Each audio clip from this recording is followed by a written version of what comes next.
ദൈവനാമത്തിന് മഹത്വമുണ്ടാകട്ടെ. എല്ലാ പ്രിയപ്പെട്ടവർക്കും വേഗം വരുന്ന കർത്താവ് യേശുക്രിസ്തുവിൻ്റെ നിസ്തുല നാമത്തുള്ളതായ സ്നേഹവന്ദനം. നിങ്ങളെ എല്ലാവരെയും ഇന്നത്തെ വചന ശുശ്രൂഷയിലേക്ക് ഹാർദവമായി സ്വാഗതം ചെയ്യുന്നതിൽ അതിയായ സന്തോഷമുണ്ട്. നമുക്ക് ഒരുമിച്ച് പ്രാർത്ഥനയോടെ നമ്മളെ തന്നെ ദൈവകരങ്ങളിൽ സമർപ്പിക്കാം. ദൈവത്തിന് നമ്മളോട് ദൈവത്തിൻ്റെ വചനത്തിലൂടെ എന്താണ് പറയാനുള്ളത്, നമുക്കിന്നുള്ളതായ സന്ദേശം എന്താണെന്ന് കേൾക്കുവാൻ, മനസ്സിലാക്കുവാൻ നമ്മളെ തന്നെ സമർപ്പിക്കാം. ഒരു നിമിഷം നമുക്ക് പ്രാർത്ഥിച്ചുകൊണ്ട് ദൈവത്തിൻ്റെ വചനം കേൾക്കാം. നമുക്ക് പ്രാർത്ഥിക്കാം. അടിയങ്ങളെ അതിവാത്സല്യമായി സ്നേഹിക്കുന്ന സ്വർഗീയ പിതാവേ, ഈ ദിവസത്തിൻ്റെ നല്ല മണിക്കൂറുകൾക്കായി നന്ദിയോടെ അങ്ങേ സ്തുതിക്കുന്നു. സ്വർഗീയ പിതാവേ, അടിയങ്ങൾ അങ്ങയുടെ വചനത്തിന് മുമ്പാകെ നിൽക്കുന്നു. അവിടുന്ന് അടിയങ്ങളെ അനുഗ്രഹിക്കണമേ. ആവശ്യമാകുന്ന ആലോചന അടിയങ്ങൾക്ക് നൽകണമേ. അത് ഏറ്റെടുക്കുവാൻ, അതും പ്രകാരം ഞങ്ങളുടെ ജീവിതത്തെ ക്രമപ്പെടുത്താൻ സഹായിക്കണം. ഈ ശുശ്രൂഷയോടൊന്ന് മാനിക്കണം. അങ്ങേക്ക് മഹത്വം കരയാൻ സഹായിക്കണം. ആദ്യോടന്തം അങ്ങയുടെ നടത്തിപ്പുണ്ടാകണം. സകലതും യേശുവിൻ നാമത്തിൽ അപേക്ഷിക്കുന്നു. കൃപയുടെ കേൾക്കണം സ്വർഗീയ പിതാവേ. എല്ലാവരെയും ഒരിക്കൽ കൂടി ഇന്നത്തെ ഈ വചന ശുശ്രൂഷയിലേക്ക് ഹാർദമായി സ്വാഗതം ചെയ്യുകയാണ്. പ്രിയമുള്ളവരെ, നമ്മൾ ഇന്ന് ചിന്തിക്കാൻ പോകുന്നതായ വിഷയം എങ്ങനെ പരിശുദ്ധാത്മാവിനെ പ്രാപിക്കാം എന്നുള്ളതാണ്. How to receive holy spirit. ഇന്നത്തെ നമ്മുടെ ചിന്താവിഷയം എന്താണ്? എങ്ങനെ പരിശുദ്ധാത്മാവിനെ പ്രാപിക്കാം. ഞാൻ നിങ്ങളെ വേദപുസ്തകത്തിലെ, പഴയ നിയമ പുസ്തകത്തിലെ ഒരു സംഭവത്തിലേക്ക് നിങ്ങളുടെ ശ്രദ്ധയെ കൊണ്ടുപോകാൻ ആഗ്രഹിക്കുകയാണ്. ഒരു സ്ത്രീയുടെ കഥ. ഇത് പഴയ നിയമത്തിലാണ് കാണപ്പെടുന്നത്. 2 രാജാക്കന്മാരുടെ പുസ്തകം 4-ാമത്തെ അധ്യായം 1 മുതൽ 3 വരെയുള്ളതായ വേദഭാഗമാണ് നിങ്ങളുടെ ശ്രദ്ധയിൽ വെക്കാൻ ഞാൻ ആഗ്രഹിക്കുന്നത്. അത് നമുക്കൊന്ന് വായിക്കാം. പ്രവാചക ശിഷ്യന്മാരുടെ ഭാര്യമാരിൽ ഒരുത്തി എലീശയോട് നിലവിളിച്ചു, നിന്റെ ദാസനായ എൻ്റെ ഭർത്താവ് മരിച്ചുപോയി. നിന്റെ ദാസൻ യഹോവ ഭക്തനായിരുന്നു എന്ന് നിനക്കറിയാമല്ലോ. ഇപ്പോൾ കടക്കാരൻ എൻ്റെ 2 മക്കളെ പിടിച്ച് അടിമകളാക്കുവാൻ വന്നിരിക്കുന്നു എന്ന് പറഞ്ഞു. എലീശ അവളോട്, ഞാൻ നിനക്ക് വേണ്ടി എന്ത് ചെയ്യണം? പറക, വീട്ടിൽ നിനക്ക് എന്തുള്ളൂ എന്ന് ചോദിച്ചു. 1 ഭരണി എണ്ണ അല്ലാതെ അടിയൻ്റെ വീട്ടിൽ മറ്റൊന്നും ഇല്ല എന്ന് അവൾ പറഞ്ഞു. അതിന് അവൾ, നീ ചെന്ന് നിൻ്റെ അയൽക്കാരോടൊക്കെയും വെറും പാത്രങ്ങൾ വായ്പ വാങ്ങുക, പാത്രങ്ങൾ കുറവായിരിക്കരുത് എന്ന് പറഞ്ഞു. പ്രിയമുള്ളവരെ, ഈ സംഭവം നമുക്ക് വളരെ സുപരിചിതമാണ്. ഈ സ്ത്രീയെ നമ്മൾ കാണുമ്പോൾ ഈ സ്ത്രീയെക്കുറിച്ച് അവിടെ പ്രതിപാദിക്കുന്നത് ഒരു പ്രവാചക ശിഷ്യന്മാരുടെ ഭാര്യയാണ്. ഒരു പ്രവാചക ശിഷ്യൻ്റെ ഭാര്യയാണ്. അവർക്ക് ഇപ്പോഴത്തെ അവസ്ഥ എന്താണ്? അവർ ദരിദ്ര അവസ്ഥയിൽ വന്നിരിക്കുകയാണ്. അവരെ കടക്കാരിയായി മാറിയിരിക്കുന്നു. കടക്കാർ വന്ന് അവളെ എന്തു ചെയ്യാൻ പോകുന്നു? അവരുടെ മക്കളെ കൂടെ പിടിച്ചു കൊണ്ടുപോകാൻ പോകുന്നു എന്ന അവസ്ഥയിൽ വന്നപ്പോൾ അവളുടെ അവസ്ഥ വളരെ മോശമാണ്. അതുകൊണ്ട് അവൾ എലീശ പ്രവാചകൻ്റെ അടുത്ത് വരികയാണ്. എലീശ പ്രവാചകൻ അവളോട് ചോദിക്കുകയാണ്, ഞാൻ നിനക്ക് എന്ത് ചെയ്തു തരണം എന്നാണ് ആദ്യത്തെ ചോദ്യം. പ്രിയമുള്ളവരെ, നമ്മളും ഒരുപക്ഷെ വിവിധങ്ങളായ ആവശ്യങ്ങളിലൂടെ, പ്രയാസങ്ങളിലൂടെ, ബുദ്ധിമുട്ടുകളിലൂടെ, ദരിദ്രമായ അവസ്ഥയിലൂടെ ഒക്കെ നമ്മൾ കടന്നു പോയിട്ടുണ്ടാവും. അവിടെയൊക്കെ നമ്മൾ ദൈവസന്നിധിയിൽ നമ്മളെ സമർപ്പിക്കുമ്പോൾ, ദൈവത്തോടെ നമ്മളെ പ്രാർത്ഥനകൾ കഴിക്കുമ്പോൾ, ദൈവം തൻ്റെ വചനത്തിലൂടെ നമ്മോട് ചോദിക്കുകയാണ്, ഞാൻ എന്ത് നിനക്ക് ചെയ്തു തരണം? പറക, നിൻ്റെ കയ്യിൽ എന്തുണ്ട്? നിൻ്റെ വീട്ടിൽ എന്തുണ്ട്? എലീശ പ്രവാചകൻ അവളോട് ചോദിക്കുകയാണ്, പറക, നിൻ്റെ വീട്ടിൽ നിൻ്റെ കയ്യിൽ എന്തുണ്ട്? അവൾ പറഞ്ഞു, 1 ഭരണി എണ്ണയല്ലാതെ അടിയൻ്റെ വീട്ടിൽ മറ്റൊന്നുമില്ല എന്നവൾ പറഞ്ഞു. നോക്കണം, അവൾ പറയുകയാണ്, 1 ഭരണി എണ്ണയല്ലാതെ മറ്റൊന്നും അവളുടെ വീട്ടിൽ ഇല്ല. എലീശ അവൾക്ക് വീണ്ടും മറുപടി കൊടുക്കുകയാണ്, ഉത്തരം പറയുകയാണ്, നീ എന്ത് ചെയ്യണം? നീ ചെന്ന് നിൻ്റെ അയൽക്കാരോടൊക്കെയും വെറും പാത്രങ്ങൾ വായ്പ വാങ്ങുക, പാത്രങ്ങൾ കുറവായിരിക്കരുത്. എലീശ ഈ സ്ത്രീയോട് പറയുകയാണ്, നിൻ്റെ കടഭാരം മാറ്റുവാൻ, നിനക്കിപ്പോൾ ഉണ്ടായിരിക്കുന്നതായ പ്രതിസന്ധിയെ മറികടക്കുവാൻ നിൻ്റെ വീട്ടിൽ എന്താണോ ഉള്ളത് അത് മാത്രം മതി. നോക്കിക്കേ, വളരെ എത്ര ആഴമേറിയ, എത്ര ഗഹനമായ ഒരു തത്വമാണ് എലീശ പ്രവാചകൻ ഈ സ്ത്രീയോട് പറയുന്നത്. എന്താണോ നിൻ്റെ വീട്ടിലുള്ളത്, നിൻ്റെ ആവശ്യത്തിന്, നിൻ്റെ ആവശ്യങ്ങൾ നിറവേറ്റുവാൻ അത് മതി. നമ്മുടെ ആവശ്യങ്ങൾ നിറവേറ്റുവാൻ നമ്മുടെ എന്തുണ്ടോ അത് മതി. അല്ലെങ്കിൽ നമുക്കുള്ളത് കൊണ്ട് നമ്മുടെ ആവശ്യങ്ങൾ നിറവേറ്റാം എന്ന് ഈ എലീശ പ്രവാചകൻ അവളെ ഓർമ്മിപ്പിക്കുകയാണ്. അവൾ പറഞ്ഞു, എൻ്റെ വീട്ടിൽ 1 ഭരണി എണ്ണയല്ലാതെ മറ്റൊന്നുമില്ല. നോക്കണം, നമ്മൾ സാധാരണഗതിയിൽ സ്ത്രീയെ സഭയുമായിട്ടാണ് ഉപമിക്കുന്നത്. അപ്പോൾ ഇവിടെ ഒരു സ്ത്രീയെ നമ്മൾ കാണുകയാണ്. എന്താണ് ആ സ്ത്രീയുടെ അവസ്ഥ? She is poor. അവൾ പാവപ്പെട്ടവളാണ്, ദരിദ്രാവസ്ഥയിലാണ്. അവളുടെ അവസ്ഥ വളരെ നിർഭാഗ്യമായ അവസ്ഥയിലാണ്, മിസറബിളാണ്, റച്ചഡാണ്. നമ്മൾ വെളിപ്പാട് പുസ്തകത്തിൽ 7 സഭയെ കാണുന്നുണ്ട്. ആ 7 സഭയിൽ ഏറ്റവും അവസാനത്തെ സഭ എന്ന് പറയുന്നത് ലവോദിക്ക സഭയാണ്. അതിൻ്റെ അവസ്ഥ നമ്മൾ പഠിച്ചാൽ അവിടെയും നമ്മൾ കാണുന്നത് എന്താണ്? ആ സഭയെക്കുറിച്ച് പറയുന്നത് ദരിദ്രനാണ്, നിർഭാഗ്യവാനാണ്, അരിഷ്ടനാണ്, കുരുടനാണ്, നഗ്നനാണ് എന്നാണ് ആ സഭയെക്കുറിച്ച് അവിടെ പറയുന്നത്. പ്രിയമുള്ളവരെ, അങ്ങനെ ഒരു സഭയ്ക്ക് എങ്ങനെ കർത്താവായ യേശു ക്രിസ്തുവിൻ്റെ രണ്ടാമത്തെ വരവെങ്കിൽ നിർമ്മല കന്യകയായി തൻ്റെ മണവാളന് വേണ്ടി തന്നെ ഒരുക്കി തേജസ്സോടെ നിർത്തുവാൻ കഴിയും? അപ്പോൾ ഈ സഭയുടെ അവസ്ഥ അതിനു മുമ്പായി മാറേണ്ടതുണ്ട്. എങ്ങനെയാണത് മാറുക?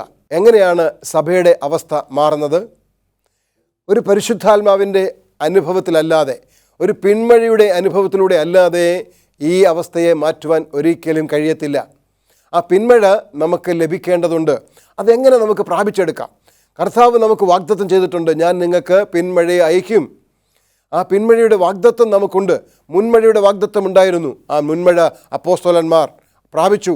അതിൻ്റെ ശക്തിയാൽ അവരെ പരിശുദ്ധാത്മാവിൻ്റെ നിറവോടുകൂടി സുവിശേഷ വേല ചെയ്തു. ആ സുവിശേഷ വേല ലോകത്തിൻ്റെ എല്ലാ ഭാഗത്തിലേക്കും എത്തിക്കുവാൻ അവർ ഭഗീരഥമായി പ്രയത്നിച്ചു. ആ പ്രയത്നം ഫലം കണ്ടു. എന്നാൽ പ്രിയമുള്ളവരെ, ഇന്നത്തെ സഭയുടെ അവസ്ഥ എന്ന് പറയുന്നത് എന്താണ്? ആ സഭ ഇന്ന് നിർഭാഗ്യകരമായ അവസ്ഥയിലാണ്. കുരുടനാണ്, നഗ്നനാണ്, ദരിദ്രാവസ്ഥയിലാണ്. ഈ അവസ്ഥയ്ക്ക് മാറ്റം വരേണ്ടതുണ്ട്. അതിനാണ് ദൈവം പറഞ്ഞത്, ഞാൻ എന്തു ചെയ്യാം? ഞാൻ എൻ്റെ പരിശുദ്ധാത്മാവിനെ നിങ്ങൾക്ക് അയക്കാം. അത് പിന്മഴയുടെ അനുഭവമാക്കണം. ആ പിന്മഴയുടെ അനുഭവത്തിൽ, കൃഷിക്കാരൻ്റെ അനുഭവത്തിലൂടെ നിങ്ങൾ എന്തു ചെയ്യണം? നിങ്ങളുടെ വിളവ് പൂർണ്ണമായ ഫലം തരുന്ന അവസ്ഥയിലേക്ക് വരുത്തണം. ആ പൂർണ്ണമായ അവസ്ഥയിലേക്ക് വരുത്തുന്നതിനാണ് ഈ പരിശുദ്ധാത്മാവിൻ്റെ ആവശ്യം നമുക്കുള്ളത്. എന്നാൽ അത് എങ്ങനെ പ്രാപിക്കാം? ഈ സ്ത്രീയോട് പ്രവാചകൻ പറയുകയാണ്, നീ എന്തു ചെയ്യണം? നിൻ്റെ അയൽവക്കത്തോട്ട് പോകണം. നിൻ്റെ അയൽവക്കത്ത് പോയി അവിടെ നിന്നും ഒഴിഞ്ഞ പാത്രങ്ങൾ വാങ്ങിക്കൊണ്ട് വരണം. നമ്മൾ ആ ഭാഗം തുടർന്ന് വായിക്കുമ്പോൾ അവൾ അയൽവക്കത്ത് പോയി ഒരുപാട് ഒഴിഞ്ഞ പാത്രങ്ങൾ വാങ്ങിക്കൊണ്ട് വന്നു. എന്നിട്ട് എന്തു ചെയ്തു? ഈ പാത്രങ്ങൾ അവൾ ഒരു മുറിക്കകത്ത് കയറി, എണ്ണയിരിക്കുന്ന മുറിക്കകത്ത് കയറി അവളുടെ മക്കൾ പാത്രം വെച്ച് കൊടുക്കുന്നു. ആ പാത്രത്തിൽ അവൾ എണ്ണ പകർന്നുകൊണ്ടേയിരിക്കുന്നു. അങ്ങനെ നിറയുന്നത് മാറ്റിവെക്കുന്നു. അങ്ങനെ പാത്രം നിറഞ്ഞുകൊണ്ടേയിരുന്നു. ഒഴിഞ്ഞ പാത്രങ്ങൾ കൊടുത്തുകൊണ്ടേയിരുന്നു. ഒഴിഞ്ഞ പാത്രങ്ങൾ നിറഞ്ഞുകൊണ്ടേയിരുന്നു. അങ്ങനെ നിറയുന്നത് മാറ്റിവെച്ചുകൊണ്ടേയിരുന്നു. അങ്ങനെ പാത്രങ്ങൾ നിറഞ്ഞു കഴിഞ്ഞു. വീണ്ടും അവൾ പാത്രം തരാൻ പറഞ്ഞപ്പോൾ അവളുടെ മക്കൾ പറയുകയാണ്, ഇനി പാത്രമില്ല, പാത്രമെല്ലാം തീർന്നു. അപ്പോൾ ആ എണ്ണയുടെ ഒഴുക്ക് നിന്നു, അതിൻ്റെ ഫ്ലോ നിന്നുപോയി. പ്രിയമുള്ളവരെ, നമ്മൾ ഇതിനെ ഒന്ന് പരിശോധിച്ച് നോക്കൂ. എന്താണ് ഇത് അർത്ഥമാക്കുന്നത്? ദൈവത്തിൻ്റെ പരിശുദ്ധാത്മാവിൻ്റെ ശക്തി നമുക്ക് എന്തിനു വേണ്ടിയാണ്? നമ്മുടെ സ്വന്തം ആവശ്യങ്ങൾ നിറവേറ്റാനാണോ? നമുക്ക് ആ പരിശുദ്ധാത്മാവിൻ്റെ ശക്തി ഉപയോഗിച്ചുകൊണ്ട് മറ്റുള്ളവരെ ശപിക്കാനും മറ്റുള്ളവരെ ഉപദ്രവിക്കാനും വേണ്ടിയാണോ? അതോ നമ്മൾക്ക് നമ്മുടേതായ ആവശ്യങ്ങൾ നിറവേറ്റിക്കൊണ്ട് വലിയ മഹാനായി ജീവിക്കാൻ വേണ്ടിയാണോ? ഒരിക്കലുമല്ല. ദൈവത്തിൻ്റെ പരിശുദ്ധാത്മാവ് ദൈവം നമുക്ക് തരാമെന്ന് വാഗ്ദത്തം ചെയ്തത് ദൈവത്തിൻ്റെ വേല നിറവേറ്റുവാനാണ്. ആ സുവിശേഷം ലോകത്തിൻ്റെ എല്ലാ ഭാഗത്തും എത്തിക്കാൻ വേണ്ടിയാണ്. അത് എത്തിക്കുവാൻ നമുക്ക് പ്രതിസന്ധികളുണ്ട്, ഒരുപാട് പ്രതിബന്ധങ്ങളുണ്ട്, ഒരുപാട് ബുദ്ധിമുട്ടുകളുണ്ട്. അതിനെയൊക്കെ നമുക്ക് നേരിടേണ്ടതുണ്ട്, അതിനെയൊക്കെ നമുക്ക് അതിജീവിക്കേണ്ടതുണ്ട്. എങ്ങനെ അതിജീവിക്കാം? സാധാരണ മാനുഷിക ശക്തി കൊണ്ട് അതിജീവിക്കാൻ സാധ്യമല്ല. അവിടെയാണ് ആ സുവിശേഷത്തിൻ്റെ വേല നമ്മൾ മനസ്സിലാക്കണം. അപ്പോസ്തലൻ പൗലോസ് പറയുന്നത്, സുവിശേഷത്തെക്കുറിച്ച് എനിക്ക് ലജ്ജയില്ല എന്ന് പറയുന്നെങ്കിൽ ആ കാലഘട്ടത്തിൽ സുവിശേഷം പ്രചരിപ്പിക്കുന്നത് ഒരു ലജ്ജാകരമായ പ്രവൃത്തിയായിരുന്നു. എന്നാൽ അപ്പോസ്തലൻ പൗലോസ് എന്തു ചെയ്തു? ആ ലജ്ജാകരമായ പ്രവൃത്തിയെ ഞാൻ ലജ്ജിക്കുന്നില്ല എന്ന് പറഞ്ഞുകൊണ്ട് നേരിട്ടിറങ്ങി ശക്തമായി പ്രവർത്തിക്കാൻ തുടങ്ങി. അപ്പോൾ നമുക്ക് മനസ്സിലാക്കാൻ കഴിയും, സുവിശേഷത്തിൻ്റെ വേല എന്ന് പറയുന്നത് എളുപ്പമുള്ള വേലയല്ല. സുവിശേഷീകരണം വളരെ പ്രയാസമുള്ള വേലയാണ്. ഒരു മനുഷ്യൻ്റെ ശക്തി കൊണ്ട്, മനുഷ്യൻ്റെ ആലോചന കൊണ്ട് മനുഷ്യരുടെ മനസ്സിനെ കീഴടക്കി ദൈവത്തിലേക്ക് അടുപ്പിക്കുക എളുപ്പമുള്ള കാര്യമല്ല. കാരണം പിശാച് അവരെയൊക്കെ വിവിധങ്ങളായ കാര്യങ്ങൾ നൽകി, ഈ ലോകത്തിൻ്റെ നന്മകൾ നൽകി, ഈ ലോകത്തിലെ മോഹങ്ങളിൽ കുടുക്കിയിട്ടിരിക്കുകയാണ്. അവിടെ നിന്നും ആ മനുഷ്യനെ വേർതിരിച്ച് കൊണ്ടുവരിക എന്ന് പറയുന്നത് എളുപ്പമുള്ള കാര്യമല്ല. അവനെ മനസ്സിനെ മാറ്റിയെടുക്കുക എന്ന് പറയുന്നത് മാനുഷികമായ ആലോചന കൊണ്ട് സാധിക്കുന്ന കാര്യമല്ല. അവിടെ ദൈവികമായ ആലോചനയാണ് ആവശ്യമായിരിക്കുന്നത്. ആ ദൈവികമായ ആലോചന നൽകണമെങ്കിൽ ആ ദൈവികമായ ആലോചന നമ്മൾ സുവിശേഷ പ്രവർത്തകർ പ്രാപിക്കേണ്ടതുണ്ട്, സഭയായി പ്രാപിക്കേണ്ടതുണ്ട്, വ്യക്തികളായി പ്രാപിക്കേണ്ടതുണ്ട്. എങ്കിൽ മാത്രമേ നമുക്ക് ആ സുവിശേഷ വേല ശക്തിയോടെ ചെയ്യാൻ കഴിയത്തുള്ളൂ. ഇവിടെ എലീശ പ്രവാചകൻ ഈ സ്ത്രീയോട് പറയുകയാണ്, നീ പോയിട്ട് എന്തു ചെയ്യണം? വെറും പാത്രങ്ങൾ വാങ്ങിക്കൊണ്ട് വരണം. പ്രിയമുള്ളവരെ, ഇന്ന് നമ്മളാണ് സുവിശേഷ വേല ചെയ്യുന്നത്. പുരോഹിതൻ പറയുകയാണ്, അല്ലെങ്കിൽ പ്രവാചകൻ പറയുകയാണ്, നിങ്ങളുടെ അയൽവക്കത്ത് പോയി എന്തു ചെയ്യണം? ഈ സുവിശേഷം അറിയാൻ വയ്യാത്ത, ഈ സുവിശേഷം കേട്ടിട്ടില്ലാത്ത വെറും പാത്രങ്ങൾ, ദൈവത്തെ അറിഞ്ഞിട്ടില്ലാത്ത വെറും പാത്രങ്ങൾ നിങ്ങൾക്ക് ചുറ്റുമുണ്ട്. ആ വെറും പാത്രങ്ങളെ നിങ്ങൾ എന്ത് ചെയ്യണം? പോയി സമീപിക്കണം. അവരുമായിട്ടൊരു ബന്ധം സ്ഥാപിക്കണം. ആ ബന്ധം സ്ഥാപിച്ച് നിങ്ങളും അവരുമായിട്ട് അടുത്ത് ഇടപെടണം. അങ്ങനെ അടുത്ത് ഇടപഴകുമ്പോൾ എന്ത് ചെയ്യണം? നിങ്ങൾക്ക് ദൈവം പരിശുദ്ധാത്മാവിനെ തരും. ആ പരിശുദ്ധാത്മാവിൻ്റെ ആലോചനയാൽ ദൈവത്തിൻ്റെ വചനം അവരോട് പറയണം. ആ ദൈവവചനം അവരോട് പറയുമ്പോൾ അവരുടെ പാവാവസ്ഥയെക്കുറിച്ച് മനസ്സിലാക്കിക്കൊണ്ട് അവരെന്ത് ചെയ്യും? അവർക്കും ഈ സുവിശേഷത്തിൻ്റെ ഭാഗ്യം വേണം, അല്ലെങ്കിൽ ഈ രക്ഷയുടെ അവസ്ഥയിലേക്ക് വേണമെന്നുള്ള, അല്ലെങ്കിൽ നിത്യജീവൻ കൈവശമാക്കണമെന്നുള്ളതായ തോന്നലുണ്ടാകും. അങ്ങനെ സുവിശേഷ വേല ചെയ്യുവാൻ പരിശുദ്ധാത്മാവിൻ്റെ നിറവ് ആവശ്യമായതുകൊണ്ട് ദൈവത്തിൻ്റെ ആലോചന പറയുകയാണ്, നിങ്ങൾക്ക് ചുറ്റുപാടുമുള്ള നിങ്ങളുടെ ചുറ്റുപാടിലേക്ക് ഇറങ്ങിപ്പോവുക. അവിടെയൊക്കെ നിങ്ങളൊന്ന് പരിശോധിക്കുക. എത്രയോ ഒന്നും അറിയാത്ത, നമ്മൾ നോക്കണം, നിനവയിലെ ജനങ്ങളോട് പ്രസംഗിക്കുവാൻ ദൈവം യോനയെ അയച്ചു. യോനയ്ക്ക് മനസ്സുണ്ടായില്ല പോകുവാൻ. എന്നാൽ അവസാനം യോന നിർബന്ധിതനായി പോകേണ്ടി വന്നു. യോന അവിടെ പോയി പ്രസംഗിച്ചു.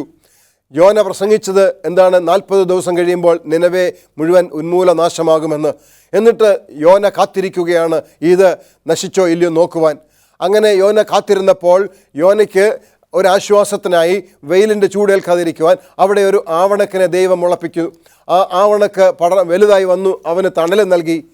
എന്നിട്ട് അവൻ അതിൻ്റെ തണലിൽ അങ്ങനെ ആശ്വസിച്ചിരിക്കുമ്പോൾ വളരെ പെട്ടെന്ന് എന്ത് ചെയ്യുന്നു?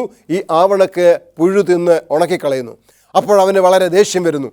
ദൈവം അവനോട് ചോദിക്കുകയാണ്, നീ ഇങ്ങനെ ദേഷ്യപ്പെടുന്നത് വിഹിതമാണോ?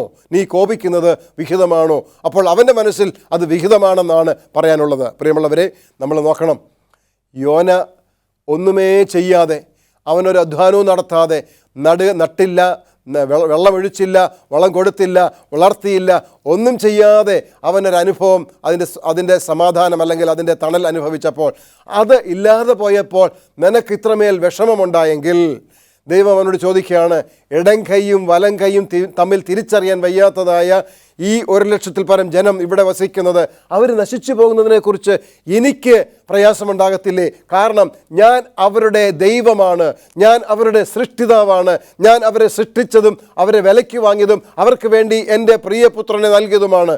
അങ്ങനെയെങ്കിൽ അവരെക്കുറിച്ച് എനിക്ക് ചിന്താഭാരമുണ്ടാവത്തില്ലേ എന്ന് ചോദിക്കുകയാണ്. നോക്കണം പ്രിയമുള്ളവരെ, അപ്പോൾ ദൈവം ഈ ലോകത്തിലുള്ള സകല മനുഷ്യരും സുവിശേഷം അറിയണമെന്ന് ആഗ്രഹിക്കുകയാണ്. അതുകൊണ്ടാണ് യോഹന്നാൻ്റെ സുവിശേഷം 3-ാമത്തെ അധ്യായം 16-ാമത്തെ വാക്യം നമ്മൾ പറയുന്നത് എന്താണ്? നമ്മൾ വായിക്കുന്നത് എന്താണ്? തൻ്റെ ഏകജാതനായ പുത്രനിൽ വിശ്വസിക്കുന്ന ഏവരും നശിച്ചു പോകാതെ നിത്യജീവൻ പ്രാപിക്കണം. ദൈവത്തിൻ്റെ ആഗ്രഹം അതാണ്. ആരും നശിക്കാൻ പാടില്ല. എല്ലാവരും എന്ത് ചെയ്യണം? ഈ സുവിശേഷം മനസ്സിലാക്കി നിത്യജീവൻ പ്രാപിക്കണം എന്നുള്ളത് ദൈവത്തിൻ്റെ ആലോചനയാണ്. അതുകൊണ്ട് നമ്മൾ ചുറ്റുപാട് നോക്കുമ്പോൾ എന്തുമാത്രം ആളുകളെയാണ് നമുക്ക് കാണാൻ കഴിയുന്നത്?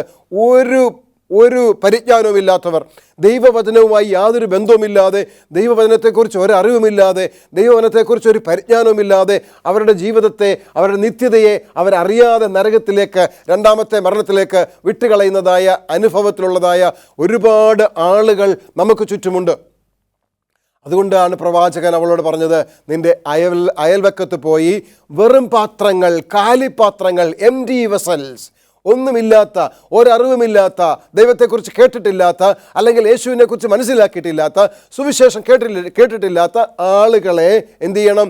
നീ പോയി അവരുമായിട്ട് നീ ബന്ധം സ്ഥാപിക്കണം, നീ അവരെ കാണണം, നീ അവരുമായിട്ട് പരിചയമുണ്ടാക്കണം. എന്നിട്ട് എന്താ പറഞ്ഞത്? നീ ആ പാത്രങ്ങൾ കൊണ്ടുവന്ന് അറയിൽ വെച്ച് എന്ത് ചെയ്യുക? എണ്ണ പകരാൻ. അങ്ങനെ നമ്മൾ അവരെ നമ്മളുമായിട്ടുള്ള ഈടാർന്ന ബന്ധം, ഒരു റിലേഷൻഷിപ്പ് സ്ഥാപിച്ചെടുത്തിട്ട് അവരോട് സുവിശേഷം പറയണം. അല്ലാതെ ഓടിച്ചെന്ന് സുവിശേഷം പറയാനല്ല. ഇന്ന് നമ്മളൊക്കെ ചെയ്യുന്നത് ഒരുപക്ഷെ അങ്ങനെ ആയിരിക്കാം. അവിടെയാണ് നമുക്ക് ഫലം കിട്ടാതെ പോകുന്നത്. അപ്പോൾ ഈ ഫലത്തിനു വേണ്ടിയാണ് ദൈവം പറയുന്നത് എന്താണ്? നീ അങ്ങനെ കൊടുക്കും തോറും ഈ പാത്രത്തിൽ എണ്ണ പകർന്നുകൊണ്ടിരുന്നിടത്തോളം നേരം എന്ത് ചെയ്തു? പാത്രത്തിലിട്ട് അല്ലെങ്കിൽ ഭരണിയിലേക്ക് എണ്ണ വന്നുകൊണ്ടേയിരുന്നു. എപ്പോൾ പാത്രത്തിൽ പകരുന്നത് നിന്നുവോ അപ്പോൾ ഭരണിയിലേക്ക് ഉള്ളതായ വരവ് നിന്നു. പ്രിയമുള്ളവരെ, ഇത് നമ്മളെ മനസ്സിലാക്കിക്കുന്നത് ദൈവത്തിൻ്റെ പരിശുദ്ധാത്മാവിൻ്റെ ശക്തി നമ്മളിൽ വന്നുകൊണ്ടിരിക്കുന്നത്, നമുക്ക് ലഭ്യമായിക്കൊണ്ടിരിക്കുന്നത് ആത്മാർത്ഥമായും യഥാർത്ഥമായും നമ്മൾ ദൈവവചനം മറ്റുള്ളവരോട് പറയാൻ ആഗ്രഹിക്കുമ്പോഴാണ്. മറ്റുള്ളവരെ സുവിശേഷത്തിലേക്ക് നയിക്കാൻ അവർക്ക് വേണ്ടി നമ്മൾ പ്രവർത്തിക്കുമ്പോഴാണ് നമുക്ക് പരിശുദ്ധാത്മാവിൻ്റെ ശക്തി വന്നുകൊണ്ടിരിക്കുന്നത്. എപ്പോൾ നമ്മൾ ഈ പ്രവർത്തനം നിർത്തുന്നുവോ അപ്പോൾ നമ്മളിലേക്ക് വരുന്നതായ പരിശുദ്ധാത്മാവിൻ്റെ ശക്തി നിന്നു പോകും. അതുകൊണ്ട് നമുക്കിന്ന് ഈ പ്രവൃത്തി ചെയ്യുവാൻ വ്യക്തിപരമായി ഈ പരിശുദ്ധാത്മശക്തി ആവശ്യമാണ്. സഭയായി ഈ പരിശുദ്ധാത്മശക്തി ആവശ്യമാണ്. ഇതെങ്ങനെ പ്രാപിക്കാം എന്നതിനെക്കുറിച്ചാണ് നമ്മളിപ്പോൾ മനസ്സിലാക്കിയത്. നമുക്ക് റോമർക്ക് എഴുതിയ ലേഖനം 6-ാമത്തെ അധ്യായം 23-ാമത്തെ വാക്യം നോക്കുമ്പോൾ എന്താണ് അവിടെ കാണുന്നത്? അവിടെ നമ്മൾ മനസ്സിലാക്കുന്നത് പാപത്തിൻ്റെ ശമ്പളം മരണമത്രേ. പാപത്തിൻ്റെ ശമ്പളം മരണമത്രേ. എന്നാൽ ദൈവത്തിൻ്റെ കൃപാവരമോ നമ്മുടെ കർത്താവായ യേശു ക്രിസ്തുവിൽ നിത്യജീവൻ തന്നെ. അപ്പോൾ ഈ പാപത്തിൻ്റെ ശമ്പളമാകുന്ന മരണം അത് നമ്മുടെ മേലൊരു കടമായി കിടക്കുകയാണ്. നമുക്ക് വീട്ടാൻ കഴിയാത്ത, നമുക്ക് മാറ്റാൻ കഴിയാൻ വയ്യാത്ത, നമുക്കത് ഒരു രീതിയിലും അതിൽ നിന്ന് രക്ഷ പ്രാപിക്കാൻ കഴിയാത്ത അവസ്ഥയിലാണ് നമ്മൾ. ആരെങ്കിലും നമ്മളെ അതിൽ നിന്ന് വിടുവിക്കണം. ഒന്ന് ചിന്തിച്ചു നോക്കൂ. നമ്മളൊരു വലിയ കടമെടുത്തു, കടക്കാരനായിരിക്കുകയാണ്. നമുക്ക് ആ കടം വീട്ടുവാൻ ഒരു മാർഗവുമില്ല. നമ്മൾ എത്ര വർഷം അധ്വാനിച്ചാലും നമ്മുടെ സമ്പാദ്യം കൊണ്ട് ആ കടം വീട്ടാൻ മാർഗമില്ല. അപ്പോഴാണ് നമ്മുടെ ഏതെങ്കിലും ഒരു സ്നേഹിതൻ വന്ന് നമ്മോട് പറയുകയാണ്, ഒരു കാര്യം ചെയ്യ്, നിൻ്റെ കടം വീട്ടാൻ ഞാൻ നിനക്കൊരു ലോൺ തരാം, പക്ഷേ നീ എനിക്ക് ആ ലോൺ എന്ത് ചെയ്യണം? തിരിച്ചടയ്ക്കണം എന്ന് പറയുകയാണ്. അപ്പോൾ ഇതുപോലെ ചിന്തിച്ചാൽ ദൈവം നമുക്ക് എന്ത് ചെയ്തിരിക്കുകയാണ്? ഈ പാപത്തിൻ്റെ ശമ്പളമാകുന്ന മരണം അത് മാറ്റുവാൻ ദൈവം നമുക്ക് ലോണായി തൻ്റെ പുത്രനെ നൽകി. ദൈവം നമ്മുടെ പാപത്തിൻ്റെ ശമ്പളമാവുന്ന മരണത്തെ മാറ്റി തന്നു. നമ്മൾ ഇനി അതിന് കടക്കാരനല്ല. എന്നാൽ നമ്മൾ എന്ത് ചെയ്യണം? അത് തിരിച്ചടയ്ക്കേണ്ടതുണ്ട്. നമുക്ക് ലഭിച്ചതായ ആ ലോൺ, കർത്താവ് യേശു ക്രിസ്തു എന്ന ലോൺ ആണ് നമുക്ക് ലഭിച്ചത്. അതുകൊണ്ട് തന്നെ നമുക്ക് ലഭിച്ചതായ ആ രക്ഷ എന്ത് ചെയ്യേണ്ടതുണ്ട്? തിരികെ നൽകേണ്ടതുണ്ട്. അതിനെന്ത് ചെയ്യണം? അത് വെറുതെ നൽകിയാൽ പോരാ, വിത്ത് ഇൻട്രസ്റ്റ്, പലിശയോടുകൂടി നൽകണം. എങ്ങനെയാണ് ഈ പലിശയോടുകൂടി നൽകാൻ കഴിയുന്നത്? Showing interest in others. That is the interest V pay back. മറ്റുള്ളവരിലേക്ക് നമ്മൾ കാണിക്കുന്ന താല്പര്യം, മറ്റുള്ളവരെ രക്ഷയിലേക്ക് നയിക്കാൻ നമ്മൾ കാണിക്കുന്ന താല്പര്യം, അതാണ് എന്ത് ചെയ്യുന്നത്? പലിശയോടുകൂടെ നമ്മൾ ദൈവം നമുക്ക് നൽകിയതായ രക്ഷ തിരികെ നൽകുന്നത്, അല്ലെങ്കിൽ ആ ലോൺ തിരികെ അടയ്ക്കുന്നത്, ആ കടം നമ്മൾ വീട്ടുന്നത്. അങ്ങനെയാണ്. അതുകൊണ്ടാണ് ഞാൻ കടപ്പെട്ടിരിക്കുന്നു, ഞാൻ സുവിശേഷം പ്രസംഗിക്കുന്നില്ലെങ്കിൽ എനിക്ക് അയ്യോ കഷ്ടം എന്ന് പറയാൻ കാരണം, ഞാൻ കടപ്പെട്ടിരിക്കുന്നു സുവിശേഷം പ്രസംഗിക്കുവാൻ. പ്രിയമുള്ളവരെ, സങ്കീർത്തനം 37-ാമത്തെ സങ്കീർത്തനം 21-ാമത്തെ വാക്യം നമുക്കൊന്ന് വായിച്ചു നോക്കാം. 37-ാം സങ്കീർത്തനം 21-ാം വാക്യം പറയുന്നത് എന്താണ്? ദുഷ്ടൻ വായ്പ വാങ്ങുന്നു, തിരിച്ചടയ്ക്കുന്നതേ ഇല്ല. അതാണ് ദുഷ്ടൻ്റെ അവസ്ഥ. ദുഷ്ടൻ എന്ത് ചെയ്യുന്നു? വായ്പ വാങ്ങുന്നു, എന്നാൽ എന്ത് ചെയ്യുന്നില്ല? തിരിച്ചടയ്ക്കുന്നതേ ഇല്ല. മത്തായിയുടെ സുവിശേഷം 25-ാം അധ്യായത്തിൽ ഒരു നല്ല ഉപമ നമുക്കറിയാം. 14 മുതൽ ഉള്ളതായ വാക്യങ്ങൾ വായിക്കുമ്പോൾ, ഒരാൾ വിദേശത്തേക്ക് പോകുമ്പോൾ ആളുകളെ വിളിച്ചിട്ട് എന്ത് ചെയ്തു? അവൻ്റെ വസ്തുവകളെല്ലാം ഏൽപ്പിച്ചിട്ട് പോകുന്നു. അവർക്ക് എന്ത് ചെയ്യുന്നു? താലന്തുകൾ കൊടുക്കുന്നു. ഈ താലന്ത് കൊടുത്തിട്ട് 5, 2, 1 ഒക്കെ താലന്ത് കൊടുത്തിട്ട് പോവുകയാണ്. എന്നിട്ട് എന്ത് ചെയ്യാണ്? ഈ യജമാനൻ തിരിച്ചു വന്നപ്പോൾ ഒരാൾ പറയുകയാണ്, ഞാൻ 5 കൂടി നേടി. വേറെ ആൾ പറഞ്ഞു, ഞാൻ 2 കൂടി നേടി. വേറെ ആൾ പറയുകയാണ്, ഞാൻ അതുകൊണ്ട് കുഴിച്ചിട്ടു. പ്രിയമുള്ളവരെ, നമുക്ക് തന്നിരിക്കുന്ന താലന്ത് എന്താണ്? ആ താലന്ത് നമ്മൾ വ്യാപാരം ചെയ്യുന്നുണ്ടോ? അത് നമ്മൾ തിരികെ നൽകണ്ടേ? ദൈവം ചോദിക്കുകയാണ്, നീ എന്തിനാണ് അതുകൊണ്ട് കുഴിച്ചിട്ടത്? അത് ബാങ്കുകാരെ ഏൽപ്പിച്ചിരുന്നെങ്കിൽ, വാണിഭക്കാരെ ഏൽപ്പിച്ചിരുന്നെങ്കിൽ അവരെനിക്കത് പലിശയോടുകൂടി തിരിച്ചു തരുമായിരുന്നല്ലോ എന്ന്. അപ്പോൾ ദൈവം നമുക്ക് തന്നിരിക്കുന്നതായ താലന്ത്, ആ രക്ഷയുടെ അനുഭവത്തിലേക്കുള്ള താലന്ത്, ആ സുവിശേഷത്തിൻ്റെ മഹത്വം, അത് എന്താണ് പറഞ്ഞിരിക്കുന്നത്? കർത്താവ് യേശു ക്രിസ്തുവിൽ അത് നിത്യജീവനാണ്, ദൈവത്തിൻ്റെ കൃപാവരമാണ്. അത് നമ്മൾ എന്ത് ചെയ്യണം? തിരികെ നൽകേണ്ടതുണ്ട്. എങ്ങനെയാണ് തിരികെ നൽകേണ്ടത്? റോമർക്കെഴുതിയ ലേഖനം 13-ാമത്തെ അധ്യായം 8-ാമത്തെ വാക്യം പറയുന്നത്, അന്യോന്യം സ്നേഹിക്കുന്നതല്ലാതെ ഒന്നും നിങ്ങൾ കടംപെട്ടിരിക്കരുത്. അപ്പോൾ ഇതാണ് നമുക്ക് ഈ തിരികെ നൽകാനുള്ളത്. അപ്പോൾ പരിശുദ്ധാത്മാവിനെ നമുക്ക് എങ്ങനെ പ്രാപിക്കാം? നമ്മൾ മറ്റുള്ളവരിലേക്ക് താല്പര്യം കാണിച്ചാൽ. എന്തിനു വേണ്ടി? മറ്റുള്ളവരെ രക്ഷയിലേക്ക് നടത്തുവാൻ, മറ്റുള്ളവരോട് സുവിശേഷം പറയുവാൻ, ആ സുവിശേഷത്തിലൂടെ അവർക്ക് നിത്യജീവൻ പ്രാപിക്കണമെന്നുള്ളതായ അതിയായ ആഗ്രഹം നമുക്കുണ്ട്. അതിനായി നമ്മൾ നമ്മുടെ ചുറ്റുപാടിലേക്കും ഇറങ്ങി അവരിലേക്ക് നമ്മൾ ബന്ധം സ്ഥാപിച്ച് അവരോട് ദൈവത്തിൻ്റെ വചനം പങ്കുവയ്ക്കുവാൻ, കർത്താവ് യേശുക്രിസ്തുവിനെ അവർക്ക് കാണിച്ചു കൊടുക്കുവാൻ, കർത്താവ് യേശുക്രിസ്തു നമുക്ക് വേണ്ടി ചെയ്തതായ ആ ത്യാഗത്തിൻ്റെ മഹത്വത്തെ വെളിപ്പെടുത്തുവാൻ നമുക്ക് താല്പര്യമുണ്ടെങ്കിൽ ദൈവം നമുക്ക് ദൈവത്തിൻ്റെ പരിശുദ്ധാത്മാവിനെ തന്നുകൊണ്ടിരിക്കും. ഇത് നമ്മൾ വ്യക്തിപരമായി മാത്രം പ്രാപിച്ച പോരാ പ്രിയമുള്ളവരെ, അത് സഭയായി പ്രാപിക്കണം. കാരണം സഭയുടെ അവസ്ഥയെക്കുറിച്ച് നമ്മൾ മനസ്സിലാക്കി. അതെന്താണ്? ജീർണാവസ്ഥയിലാണ്, നിർഭാഗ്യകരമായ അവസ്ഥയിലാണ്, ദരിദ്രാവസ്ഥയിലാണ്, കുരുടനാണ്, നഗ്നനാണ്. ഈ അവസ്ഥ മാറേണ്ടതുണ്ട്. ഈ അവസ്ഥ എങ്ങനെ മാറും? നമ്മൾ ധനികനാവേണ്ടതുണ്ട്, നമ്മൾ സമ്പന്നനാകേണ്ടതുണ്ട്. ദൈവത്തിൻ്റെ കണ്ണിലെഴുതുന്ന ലേപം നമ്മൾ വിലയ്ക്ക് വാങ്ങണം. അങ്ങനെ ആ പരിശുദ്ധാത്മാവിൻ്റെ ശക്തി പ്രാപിച്ച് നമുക്ക് സുവിശേഷ വേല ചെയ്യുവാൻ ദൈവം നമ്മളെ വിളിക്കുകയാണ് പ്രിയമുള്ളവരെ. അതുകൊണ്ടാണ് വെളിപ്പാട് പുസ്തകം 3-ാമത്തെ അധ്യായം 20-ാമത്തെ വാക്യം പറയുന്നത് എന്താണ്? ഞാൻ വാതിൽക്കൽ നിന്ന് മുട്ടുന്നു, ആരെങ്കിലും എൻ്റെ ശബ്ദം കേട്ട് വാതിൽ തുറന്നാൽ ഞാൻ അവനോടുകൂടെ അത്താഴം കഴിക്കും. നോക്കണം പ്രിയമുള്ളവരെ, നമുക്ക് ഈ പരിശുദ്ധാത്മാവിനെ പ്രാപിക്കാൻ ദൈവം നമ്മോട് പറയുന്ന രണ്ട് കാര്യം.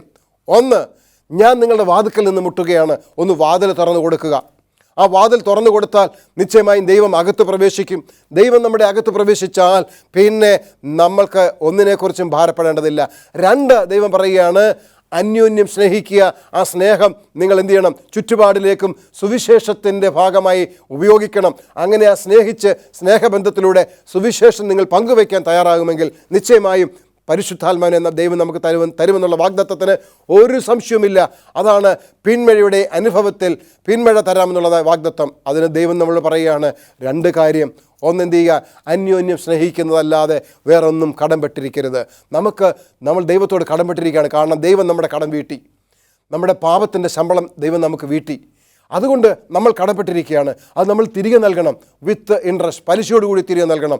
എങ്ങനെയാണ് നമുക്ക് അത് പലിശയോടുകൂടി തിരികെ നൽകാൻ കഴിയുന്നത്? Showing interest in others, that is the interest V pay back. മറ്റുള്ളവരിലേക്ക് നമ്മൾ കാണിക്കുന്ന താല്പര്യമാണ്, മറ്റുള്ളവരെ നന്മയിലേക്ക്, രക്ഷയിലേക്ക് നയിക്കുവാൻ നമ്മൾ കാണിക്കുന്ന താല്പര്യമാണ്. അങ്ങനെയാണ് കടം വീട്ടാൻ കഴിയുന്നത്. അങ്ങനെ ആ കടം വീട്ടിക്കൊണ്ട് പലിശയോടുകൂടെ കടം വീട്ടുവാൻ ദൈവം അതിനുവേണ്ടി നമ്മളെ ക്ഷണിക്കുകയാണ്. നമ്മുടെ വാതിൽക്കൽ നിന്ന് മുട്ടുകയാണ് പ്രിയമുള്ളവരെ. ആരെങ്കിലും ആ ശബ്ദം കേട്ട് വാതിൽ തുറന്നാൽ ദൈവം വന്ന് നമ്മോടുകൂടെ അത്താഴത്തിനിരിക്കുവാൻ തയ്യാറാവുകയാണ്. പ്രിയമുള്ളവരെ, എന്നെ കേൾക്കുന്ന ദൈവത്തിൻ്റെ ജനമേ, നിങ്ങളുടെ ഹൃദയത്തിൻ്റെ വാതിൽ ഇന്ന് തുറന്നു കൊടുക്കുമോ? ദൈവം നിങ്ങളുടെ വാതിൽക്കൽ നിന്ന് മുട്ടുകയാണ്. ദൈവത്തിൻ്റെ പരിശുദ്ധാത്മാവിനെ നിങ്ങൾക്ക് നിറച്ചു തരുവാൻ, അതിലൂടെ ദൈവത്തിൻ്റെ സുവിശേഷത്തെ ലോകത്തിൻ്റെ എല്ലാ ഭാഗത്തും എത്തിക്കുവാൻ നിങ്ങൾ താല്പര്യം പ്രകടിപ്പിക്കുമോ? നിങ്ങളുടെ ചുറ്റുപാടുമുള്ളവർ, എത്രയോ പേർ ഒന്നും അറിയാത്തവരെ കിടക്കുന്നു, എത്രയോ ഒഴിഞ്ഞ പാത്രങ്ങൾ നിങ്ങൾക്ക് ചുറ്റുപാടുമുണ്ട് പ്രിയമുള്ളവരെ. അവരെ ദൈവത്തിലേക്ക് നയിക്കുവാൻ, ദൈവത്തിൻ്റെ പരിശുദ്ധാത്മാവ് പ്രാപിക്കുവാൻ ദൈവം നിങ്ങളെ വിളിക്കുന്നു. നിങ്ങളുടെ ഹൃദയത്തിൻ്റെ വാതിൽ മുട്ടുകയാണ്. ആ വാതിൽ നിങ്ങളൊന്ന് തുറന്നു കൊടുക്കുമോ? അങ്ങനെ തുറന്നു കൊടുക്കുമെങ്കിൽ നിശ്ചയമായും ദൈവം നമ്മളെ ആത്മാവിനാൽ നിറയ്ക്കും. അങ്ങനെ നിറഞ്ഞ ആത്മാവോടുകൂടെ ദൈവത്തിൻ്റെ വേല ചെയ്യുവാൻ, ആ സുവിശേഷത്തിൻ്റെ വക്താക്കളാകുവാൻ, മറ്റുള്ളവരിലേക്ക് ഈ സുവിശേഷം എത്തിക്കുവാൻ നമ്മൾ കടംപെട്ടിരിക്കുന്നു. ആ കടം വീട്ടുവാൻ ദൈവം നമ്മൾ ആവശ്യപ്പെടുകയാണ്. പ്രിയമുള്ളവരെ, എന്നെ കേൾക്കുന്ന ദൈവത്തിൻ്റെ ജനമേ, ഇന്ന് ആ കടം വീട്ടുവാൻ താല്പര്യം എടുക്കുമോ? നിങ്ങൾ ദൈവത്തോട് ഇങ്ങനെ പ്രാർത്ഥിക്കുമോ? ദൈവമേ, എനിക്ക് ആ കടം വീട്ടുവാൻ താല്പര്യമുണ്ട്. അങ്ങനെയാണെങ്കിൽ നമുക്ക് ഒരുമിച്ച് പ്രാർത്ഥിക്കാം. ഞങ്ങളെ സ്നേഹിക്കുന്ന ഞങ്ങളുടെ സ്വർഗീയ പിതാവേ, ഞങ്ങളെ കേൾപ്പിച്ച നല്ല വചനത്തിനായി നന്ദി പറയുന്നു കർത്താവേ. ഞങ്ങളോട് കർത്താവേ, അവിടുന്ന് ആവശ്യപ്പെട്ടത് മറ്റൊന്നുമല്ലല്ലോ, അന്യോന്യം സ്നേഹിക്കുക, അല്ലാതെ വേറൊന്നും കടപ്പെട്ടിട്ടിരിക്കുന്നില്ലല്ലോ, ഇട്ടിരിക്കാൻ പാടില്ലെന്നാണല്ലോ കർത്താവേ. അവിടുന്ന് ഞങ്ങളുടെ വാതിൽക്കൽ നിന്ന് മുട്ടുകയാണ്. സ്വർഗീയ പിതാവേ, ഞങ്ങളുടെ ഹൃദയത്തിൻ്റെ വാതിൽ തുറന്നു തരികയാണ്. അവിടുന്ന് പ്രവേശിക്കണമേ, ഞങ്ങളെ ശക്തീകരിക്കണമേ, അങ്ങയുടെ വേല ചെയ്യുവാൻ അവിടുന്ന് ഞങ്ങളെ പരിശുദ്ധമായി നിറയ്ക്കണമേ. ഞങ്ങളുടെ പ്രാർത്ഥന കേട്ടിരിക്കാൻ അങ്ങേക്ക് നന്ദി പറയുന്നു. സ്വർഗീയ പിതാവേ, അവിടുത്തെ വരവരായി ഞങ്ങളെ ഒരുക്കണം. സകലതും യേശുവിൻ നാമത്തിൽ അപേക്ഷിക്കുന്നു. കൃപയുടെ കേൾക്കണം സ്വർഗീയ പിതാവേ. ആമേൻ. ഏവരെയും ദൈവം അനുഗ്രഹിക്കട്ടെ. ഒരു നല്ല ദിവസം നേരുന്നു.